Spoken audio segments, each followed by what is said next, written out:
Ассаламу алейкум достар, арнама қош келдіңіздер. Бүгін біз сіздермен баклажаннан осындай ащы салат, баклажаны по-корейски жасайтын боламыз. Видеоны соңына дейін көріп, менімен бірге жасап көріңіздер. Бізге қажет заттар: қызыл болгар, тәтті бұрышы, жартылай ащы бұрыш, баклажан, сәбіз және де көк шөптер қажет болады. Ең алдымен біз барлығын жуып, тазалап алатын боламыз. Баклажанымызды, бұрыштарымызды, тәтті бұрыштың барлығын жуып, көк шөптен менде бұл жерде укроп, кинза және көкпиязды петрушкамен алмастыруға да болады. Баклажанды ең алдымен қабығын сыртынан ашып аламыз. Тағы да көптеген салаттардың рецепттерін көргілеріңіз келсе, маған тіркеліп және видеоны жіберіп алмас үшін қоңыраушаны басып қоюды ұмытпаңыздар. Осылай ұзынша етіп турап, соломка етіп үлкен ыдысқа саламыз. Баклажан салатын қонақ келген кезде дастарханға жасасаңыз да болады, күнделікті жасап жеуге де болады. Қатты ащы емес, яғни пикантный вкуспен шығатын салаттардың бірі. Баклажанымыздың үстінен тұзымызды сеуіп, және өзі бататындай етіп үстінен су құямыз. Салатымыз одан әрі дәмді болу үшін, баклажанның ащы дәмі кету үшін бір 15 минутқа қалдырамыз. Осылай үстінен тарелканы қойып, үстінен кішкене ауыррақ зат қойсаңыз, мен осылай ыдысқа су құйып басып қойдым, 15 минутқа қалдырдым.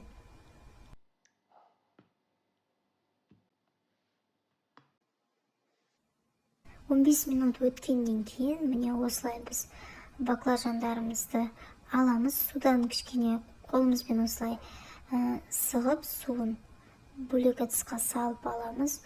Енді үстінен жүгерінің крахмалын қосатын боламын. 2 шай қасықтай жүгері крахмалын қосып, осылай қолыммен жақсылап араластырып, қызып тұрған майға қуырып алатын боламын. Егер сізде сковородкаңыз үлкен болатын болса, бірден барлығын салсаңыз болады, ал көлемі кішірек болатын болса, бөліп салыңыздар. Мен осылай қуырып аламыз, 5 минуттай қызарғанша жақсылап. Екі бетін көп ұстамаңыздар, 5 минут жеткілікті. Содан кейін осылай майлықтарға мен майын сорып алу үшін, қатты майлы болып кетпеу үшін осылай майлыққа салып, үстінен басып, бетін жауып қоя тұрамын. Енді сәбізімізді дайындаймыз. Сәбізімізді осындай теркадан ұзынша етіп өткізіп аламыз. Бір сәбіз жеткілікті. Содан кейін үстіне кішкене 1 шай қасықтай тұз қосып, қолымызбен еземіз. Соғы шығу керек, яғни қатты болып тұрмау керек салатта. Сәбізіміз осылай міне суы шығып жұмсаруы керек. Енді біз осылай жартылай ащы бұрышымызды соломка қылып, ұзынша етіп турап аламыз. Қызыл тәтті болгар бұрышында дәл осылай формаларын барлығын бірге осылай бірдей қылып тураймыз. Ыдысымызға салып, жұмсарған сәбізімізді саламыз үстінен, және де сарымсағымызды, 3 сарымсақ жеткілікті, көк шөбімізді турап салатын боламыз. Кинзаны көбірек сала беріңіздер. Кинза өзі дәм береді салатқа.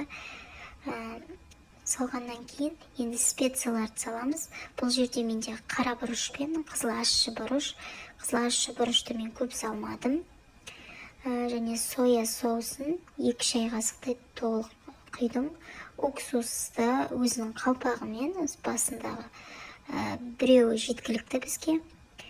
Салып алғаннан кейін барлығын жақсылап араластырамыз.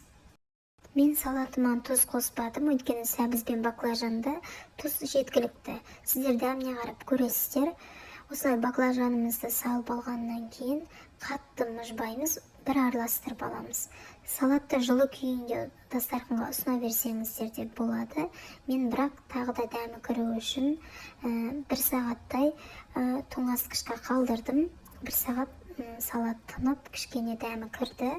Осылай тарелкамызға салып, үстінен жақсылап күнжутымызды сеуіп, ұсына берсеңіздер болады.